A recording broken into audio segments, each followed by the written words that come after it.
जय हिंद दोस्तों, welcome to the channel SSB world. आज मैं आपको पावर ऑफ एक्सप्रेशन जो कि एक OLQ है उसके बारे में बताने वाली हूं।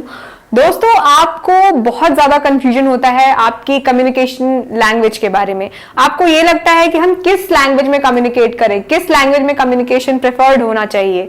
तो ये कंफ्यूजन दूर करने के लिए पहली बात तो ये जानने के लिए कि पावर ऑफ एक्सप्रेशन है क्या, और दूसरी बात कम्युनिकेशन किस तरह से होना चाहिए, आज मैं आपको बताने वाली हूं। तो दोस्तों, पावर ऑफ एक्सप्रेशन जो है, पावर ऑफ एक्सप्रेशन, एक्सप्रेशन तभी अच्छा हो सकता है जब जो आपने चीज कही हो वो सामने वाले को उतनी ही ब्यूटीफुली, उसी ओरिजिनलिटी के साथ समझ में आ पाए। इसको आपको सिंपल वे में समझना होगा। एक सेंडर है, एक रिसीवर है। एक सेंडर ने दूसरे रिसीवर को अगर कोई मैसेज एनकोड किया है तो दूसरा रिसीवर उसे डिकोड करके उसी सेम मैसेज को उसी प्रॉपर फॉर्म में रिसीव कर पाए, समझ पाए, एब्जॉर्ब कर पाए, then it is called a good kind of expression, a good kind of communication. तो पावर जो शब्द लगा है, अब आपको यह समझना होगा कि पावर, एक्सप्रेशन तो आप समझ गए, बट पावर का क्या मतलब है। दोस्तों, पावर का दो ही मतलब है यहाँ पे, आपकी क्लैरिटी और आपकी ईज से। क्लैरिटी ऑफ कम्युनिकेशन मतलब आपको पता होना चाहिए कि अगर किसी टॉपिक के ऊपर कुछ पूछा गया है तो आपको इसमें बोलना क्या है। क्लैरिटी ऑफ थॉट होना बहुत जरूरी है, क्लैरिटी ऑफ कम्युनिकेशन होना बहुत जरूरी है। क्लैरिटी आती है एक अच्छे वोकैबुलरी से, अच्छे कहीं ना कहीं अच्छी इंग्लिश से, अच्छी ग्रामर से, अच्छे एक्सेंट से, टोन पिच से।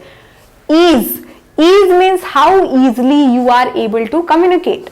ईज का मतलब ये होता है दोस्तों, ईज का मतलब ये नहीं होता कि आपने बहुत ज्यादा हाई फाई इंग्लिश, बहुत अच्छी vocabulary, hi fi vocabulary use करके सामने वाले को कुछ भी बोल दिया ना।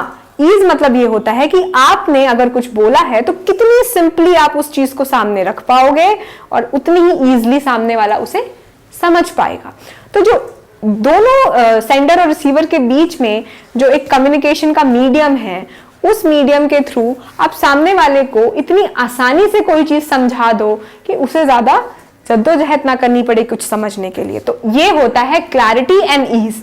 क्लैरिटी ईज से आता है आपका पावर, और एक्सप्रेशन के बारे में मैंने आपको बताया है। तो दोस्तों, एक बात और बताना चाहूंगी कि एक्सप्रेशन के लिए 4C बहुत इंपॉर्टेंस है।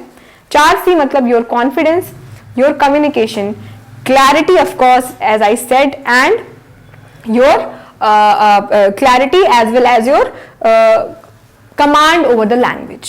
तो इसलिए आप इन 4C's को लेके अगर आप कोई चीज एक्सप्रेस करोगे, डेफिनेटली आपको बहुत अच्छा पावर ऑफ एक्सप्रेशन में रिस्पॉन्स मिलेगा।